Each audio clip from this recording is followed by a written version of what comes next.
Here's how you can add multiple photos and music in one Facebook story. Open the Facebook app on your phone.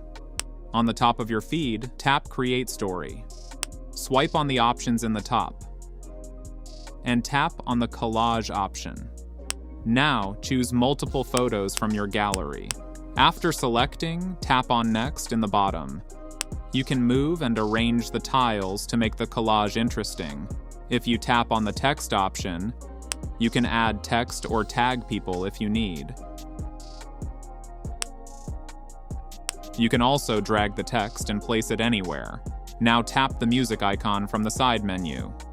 Browse through the music library and pick a song you like.